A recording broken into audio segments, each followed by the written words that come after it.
In today's video, I'm going to teach you how to unlock a locked Microsoft Teams account.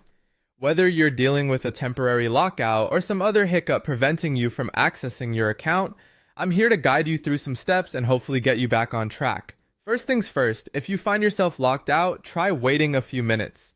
Temporary lockouts often resolve themselves after about 15 minutes. While it's not the most immediate solution, sometimes a little patience is all that's needed. If waiting doesn't do the trick, the next step involves using the self-service password reset feature, if your organization has enabled it. You'll want to head over to the password reset page at passwordreset.microsoftonline.com. Once there, just follow the steps to verify your identity and reset your password. Having this option available can be a real lifesaver when a lockout occurs. Now, if you're still having trouble, you can try clicking on the Can't Access Your Account link on the Microsoft Sign In page. This will lead you through a series of instructions aimed at recovering your account. It might sound simple, but these prompts can often help resolve the issue. Another option is to clear credentials and retry logging in.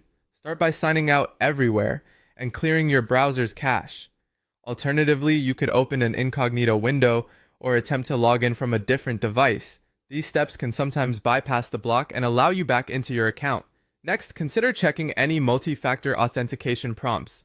If MFA is creating a barrier, perhaps due to a lost phone, see if you can use a backup method like an authenticator app, alternate phone number, or recovery codes. These are options you might have previously set up for situations just like this.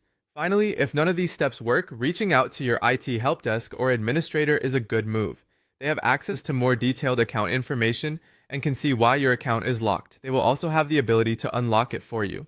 Building a good relationship with your IT team can make these situations much less stressful. Remember, these steps might not solve every issue, especially if there's a unique situation or an organizational policy at play. However, they cover a broad range of possible solutions that are worth trying. Hopefully, one or a combination of these will lead you back into Microsoft Teams without too much hassle. Thanks for tuning in, and I hope this video helps you regain access to your account smoothly.